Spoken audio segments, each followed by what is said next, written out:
Hello friends, आज जो मैं डिस्कशन का टॉपिक लाया हूँ वो टॉपिक है effect of steam quality on heat exchanger.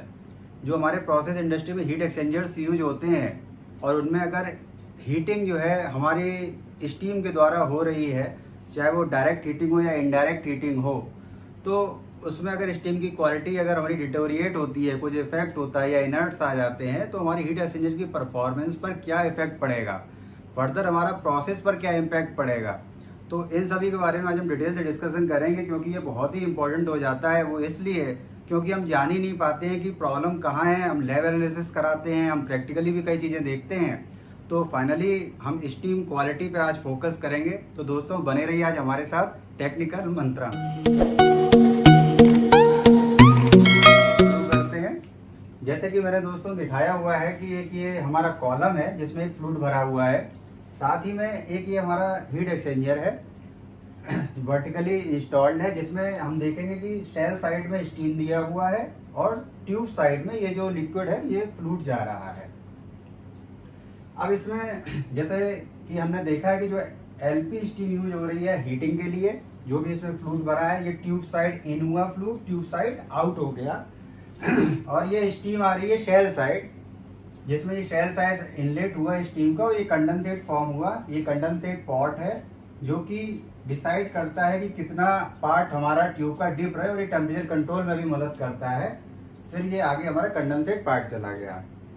अब दोस्तों, अब पर्पस क्या है हमारा? पर्पस ये है कि ये जो फ्लूइड भरा है इसकी हमको हीटिंग करनी है। हीटिंग किससे हो रही है? स्टीम से। अब स्टीम है सेल साइड में। अब इस स्टीम में मान लीजिए इनर्ट आ जाए। इनर्ट मतलब कहाँ से आ सकते हैं? इनर्ट मान लीजिए अगर हमने शट डाउन लिया, कहीं से एयर बीच में आ गई, कहीं ट्रैप बाईपास के थ्रू आ गई, या हमने कहीं मेन होल के थ्रू ट्रैप्ड रह गई, या फिर मान लीजिए कहीं से नाइट्रोजन आ गई, तो कहीं पे इनसॉल्युबल गैसेस ट्रैप्ड रह गई, तो क्या होगा? स्टीम के साथ वो कैरी करेगी तो क्या होगा? अगर मान लीजिए वो ट्रेसिस में भी आई, पीपीएम्स में भी आई, तो क्या होगा? धीरे धीरे स्मॉल अमाउंट में एक्यूमुलेट होती रहेगी शेल साइड में। तो यहाँ पर इस पार्ट में धीरे धीरे इसका एक्यूमुलेशन होने लगेगा इनर्ट्स का। तो धीरे धीरे क्या होगा कि यहाँ पर इनर्ट ब्लैंकेटिंग हो जाएगी। इनर्ट ब्लैंकेटिंग होने से आप यहाँ पर स्टीम का फ्लो तो बढ़ाते जाएंगे कंट्रोल वाल्व के थ्रू, लेकिन आपको डिजायर्ड टेम्परेचर नहीं मिलेगा। तो आपको इस पर्पस को सॉल्व करने के लिए क्या करना है? पर्पस सॉल्व करने के लिए आप क्या, एक शेल साइड में ये यूटिलिटी कनेक्शन का पॉइंट होता है, 1.5-2 इंच का रहता है, इसको भी आप बीच बीच में खोल सकते हैं। दूसरा, आप सैंपलिंग भी करा सकते हैं बीच बीच में, अगर आपके एक्सचेंजर की परफॉर्मेंस निकल के नहीं आ रही है। तो दोस्तों इस चीज को बहुत ही ध्यान से देखना है। दूसरा केस अगर मान लीजिए, इसमें हम ये ले लेते हैं कि ये जो एक्सचेंजर है, अगर इसका प्रेशर हम मान लेते हैं 20 kg है और स्टीम है 4 kg की। अगर मान लीजिए इसका ट्यूब लीक कर गया, तो क्या होगा? टेंडेंसी क्या होगी फ्लूइड की? अगर इसमें जो ये फ्लूइड हम हीटिंग के लिए ले जा रहे हैं, मान लीजिए ये लिक्विड हाइड्रोकार्बन है, ये क्या है? लिक्विड हाइड्रोकार्बन, जिसको हम रिवॉल्व कर रहे हैं, हीट कर रहे हैं। मान लीजिए इसकी ट्यूब लीक कर गई, तो ट्यूब लीक करने से क्या होगा? इस साइड प्रेशर ज्यादा है, ट्यूब साइड 20 kg है, स्टीम आ रही है आपकी 4 kg की, तो टेंडेंसी होगी ट्यूब से शेल में जाने की। तो क्या होगा? तो ये होगा, जो भी हाइड्रोकार्बन लिक्विड के साथ सॉल्युबल फॉर्म में आ जाएंगे तो वो कंडेंसेट के साथ कैरी हो जाएगा। जो भी लिक्विड हाइड्रोकार्बन जो वेपर फेज में आ जाएंगे वो क्या करेंगे? इनर्ट का काम करेंगे, वो भी फर्दर ब्लैंकेटिंग का काम करेंगे। अब जो बात लेते हैं, जो सॉल्युबल फॉर्म में आ गए कंडेंसेट के साथ, वो क्या होगा? आगे कैरी करेंगे। ये कंडेंसेट जा रहा है, ये हमारा कंडेंसेट पॉट है, ये लेवल कंट्रोलर है, ये ये हमारा एक वेसल में आ जाएगा। ये वेसल क्या करता है? कंडेंसेट को एक्यूमुलेट करता है।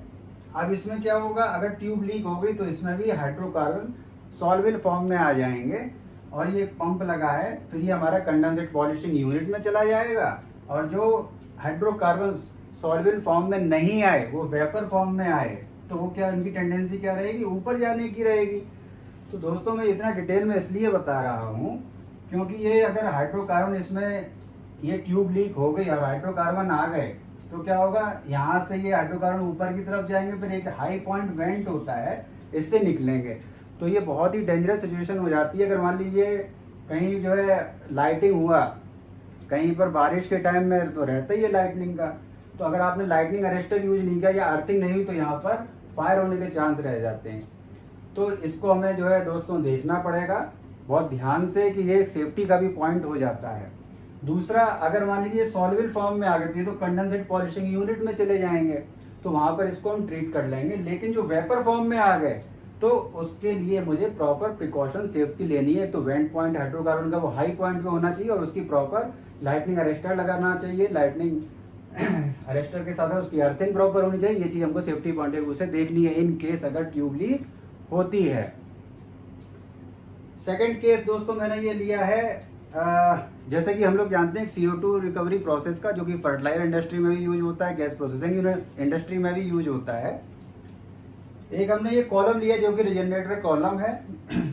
इसका नॉर्मली जो प्रेशर रहता है नॉर्मली 0.8 से 0.9 kg के आसपास रहता है। एक ये कैटल टाइप रिवॉल्वर है। अब ये केस हमने इसलिए लिया है क्योंकि यहाँ तो हम स्टीम दे रहे थे शेल साइड में, और यहाँ पर स्टीम जो है आ रही है हमारी, जो LP स्टीम है जिसका प्रेशर हमारा 4 kg है, ये आ रही है ट्यूब साइड में।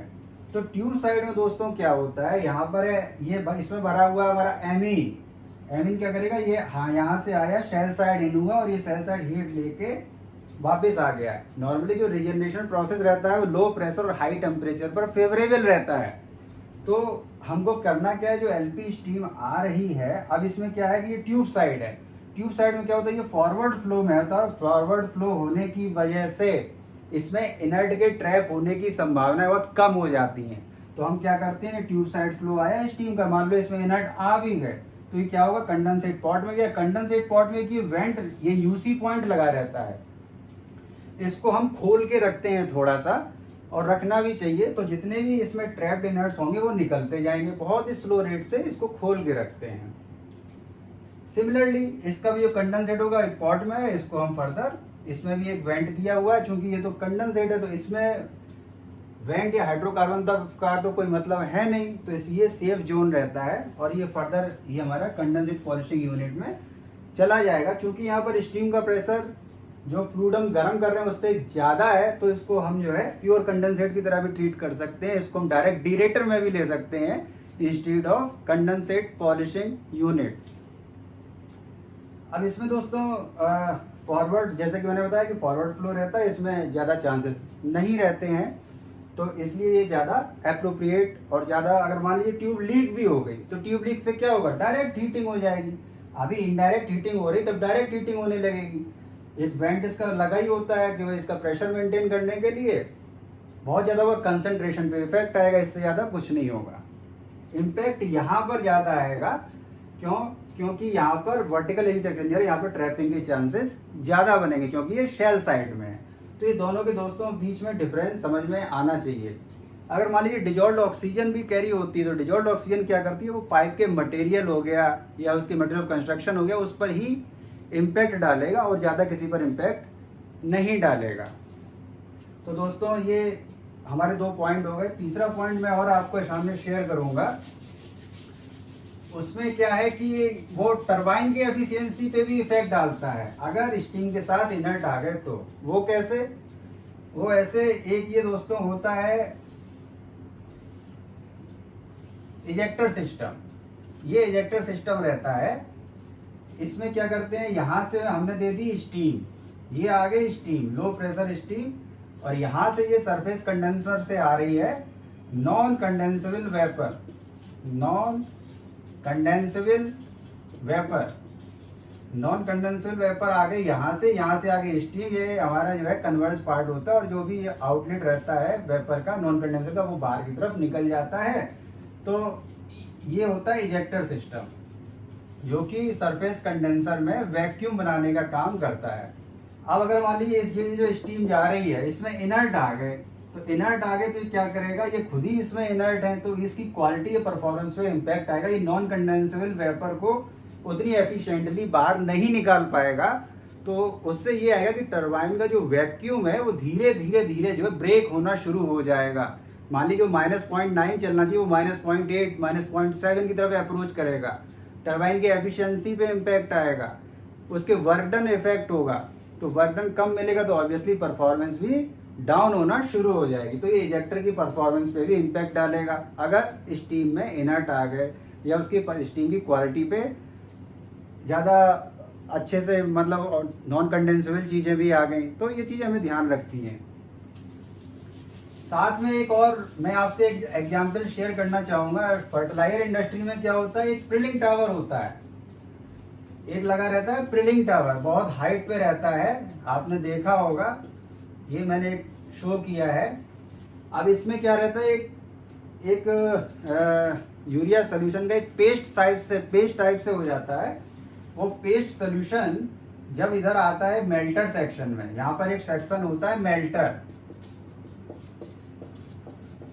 मेल्टर में क्या होता है, वहां पर एक मोल्टन यूरिया फॉर्म होता है, क्योंकि इसका जो मेल्टिंग पॉइंट रहता है यूरिया का, वो रहता है करीब 137.2। अब क्या होता है कि एक जगह स्टीम में इनर्ट आ गए, एक एक्सचेंजर था BFW को जो हम प्रीहीट करते हैं प्रोसेस में, उसमें सिन गैस का एक्सचेंजर रहता है। अगर सिन गैस का एक्सचेंजर का प्रेशर ज़्यादा था, वो लीक कर गया, तो क्या हुआ, उसमें नाइट्रोजन आ गए स्टीम में। अब उसमें इनर्ट आ गए, नाइट्रोजन आ गए। सिन गैस क्या होता है, नाइट्रोजन प्लस सिन गैस, मैं बोल रहा हूँ नाइट्रोजन प्लस हाइड्रोजन। अब भाई सिन गैस का एक्सचेंजर से हीट ट्रांसफर था, वो प्रेशर ज़्यादा था सिन गैस का। अब स्टीम वाली लाइन में क्या हुआ, हमारी धीरे धीरे इनर्ट एक्यूमुलेट होना शुरू कर गए। मेल्टर में क्या होता है, यूरिया का जो पेस्ट होता है उसको हम गर्म करते हैं, मोल्टन यूरिया फॉर्म करते हैं, तो हम प्रेशर टेम्परेचर बढ़ाते जा रहे हैं भाई, 138 ले गए, 139 चले गए, 140 ले गए, लेकिन हमारा यूरिया मेल्ट ही नहीं हो रहा है। जब यूरिया मेल्ट नहीं होगा तो यहाँ पर एक डिस्ट्रीब्यूटर रहता है, डिस्ट्रीब्यूटर से यहाँ प्रिल फॉर्म होते हैं, प्रिल PRILL, और ये होती है हमारी फ्री फॉल हाइट, जिसको बोलते हैं फ्री फॉल हाइट। अगर ये फ्री फॉल हाइट से मोल्टन यूरिया नहीं बना तो क्या होगा, वो एक धार जैसे दानेदार यूरिया होता है वो बनना चाहिए, नहीं तो ये आपस में जुड़ने लगेंगे।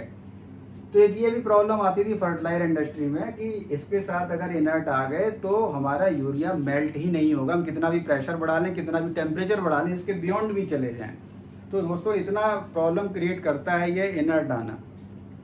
तो दोस्तों ये मैंने 3-4 एग्जाम्पल केस स्टडीज आपसे शेयर की हैं, जो आपको अपने ऑर्गेनाइजेशन में भी बताएंगे कि भाई स्टीम की क्वालिटी कितनी इंपॉर्टेंट होती है, उसको मेंटेन करना, नहीं तो आपके हीट एक्सचेंजर आपकी प्रोसेस पे बहुत ज़्यादा इम्पैक्ट डालती है। तो दोस्तों आगे भी मैं बहुत से टॉपिक्स लेकर आऊँगा, बहुत ही इंटरेस्टिंग और टेक्निकल टॉपिक। तो दोस्तों आगे भी बने रहिए आप हमारे साथ। अभी मुझे इजाज़त दीजिए। जय हिंद, जय भारत।